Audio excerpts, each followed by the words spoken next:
This important rite of passage is marked by cutting the tiny baby's hair in the form of a cross. The snipped hair is given to God as a first offering. Amen. Bravo.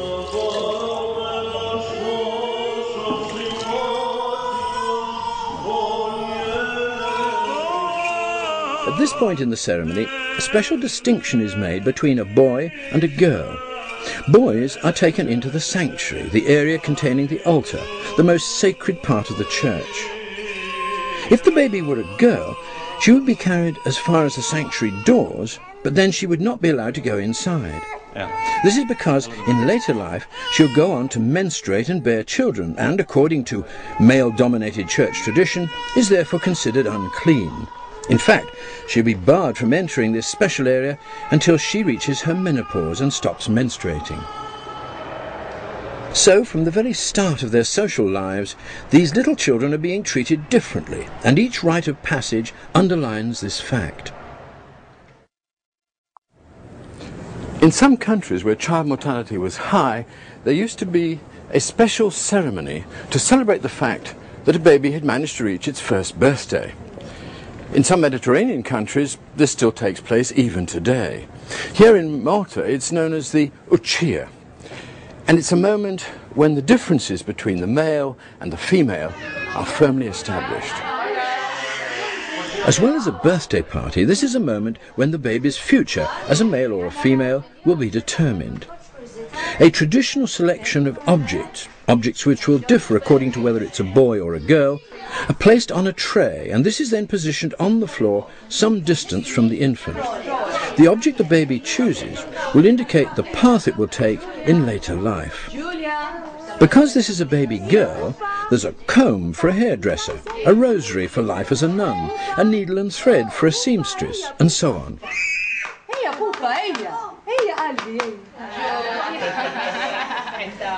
Giulia, Isa,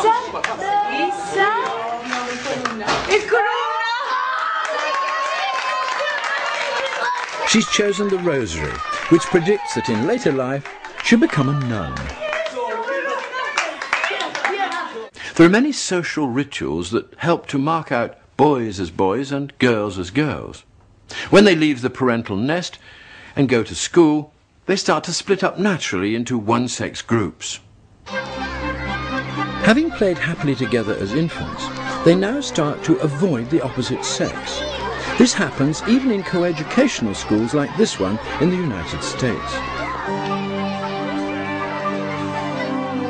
This gender separation of childhood is a natural process, not an imposed one. The children aren't acting out roles given to them by their parents, they're unknowingly performing an ancient pattern of incest avoidance. It works like this. By turning the members of the opposite sex into social strangers, they can later be rediscovered in a new sexual role when puberty arrives. The members of the opposite sex they can't isolate themselves from, their brothers and sisters, for whom familiarity breeds disinterest, will retain their non-sexual qualities. In this way, nature encourages outbreeding. In many cultures, children are subjected to an initiation ritual that further increases the gulf between the boys and the girls. This rite of passage usually takes the form of a shared ordeal. Here in Turkey, boys undergo the ritual genital mutilation we call circumcision. This ordeal has the effect of distancing the boys from their parents. It's the first time, probably, that their parents have not been able to protect them from pain. Also, because it's a shared ordeal, the boys feel a bond of sympathy with the others in the group. The practice originally began as an ancient Egyptian custom introduced to ensure immortality. The Egyptians observed that when a snake sheds its skin, it becomes renewed, seemingly immortal. So it occurred to them that if a human male were to shed a piece of his skin, he too might become immortal. And since the penis rears up like a snake, it was quite clear which bit of skin it should be. This strange ritual spread from ancient Egypt to other cultures in the Middle East and then around the globe, so that it now involves 20% of the world's male population.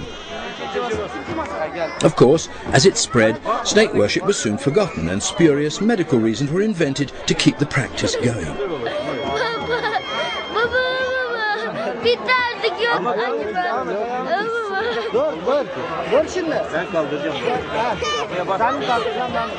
I can't help feeling that if male circumcision didn't exist today and someone tried to introduce it, they'd be arrested for child abuse.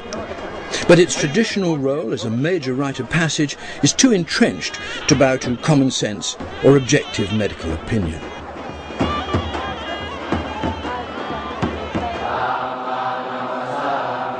In Thailand, the separation of the boys from the girls takes an extreme form. At some stage during his youth, every Buddhist boy must spend a year as a monk, totally cut off from the outside world.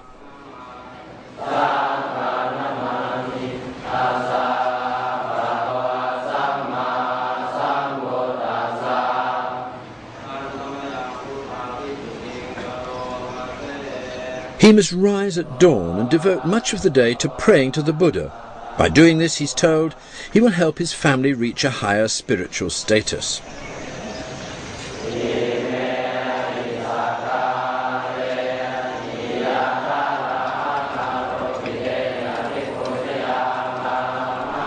As before, this major rite of passage separates the boys not only from the girls, but also from their own families.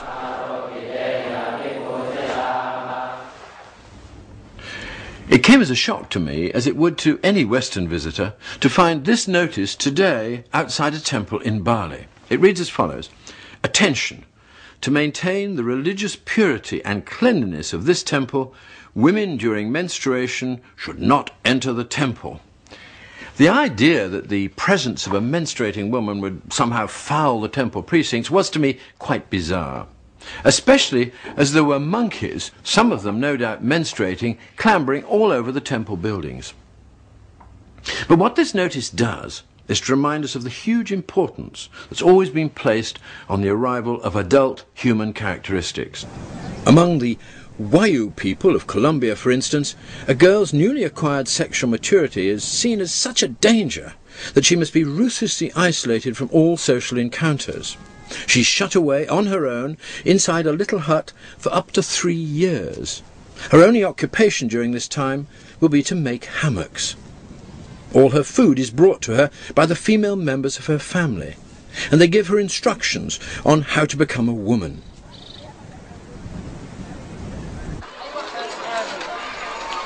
In traditional Islamic cultures, a girl's puberty is also thought to signal danger, and she must be carefully hidden from male eyes. From the time of her first menstruation, she must conceal her face, not behind the 4 walls of a hut, but behind a portable enclosure, the veil. The moment that a girl buys her first veil is highly significant. It totally transforms her life, the openness of childhood being replaced by the secrecy of adulthood. She'll continue to wear the veil for the rest of her life and may even be buried in it.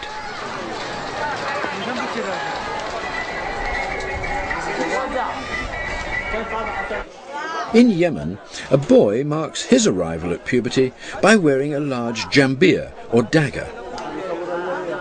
In childhood, he'll have been given a small dagger to set him apart from girls and remind him that one day he'll graduate to the status of an adult male.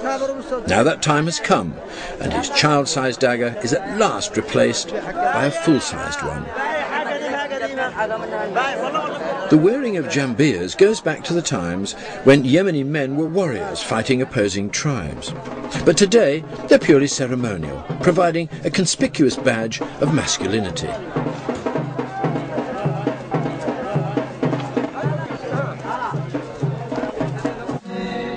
Among Latin American communities, when a teenage girl arrives at womanhood, a compromise is reached between freedom and restraint.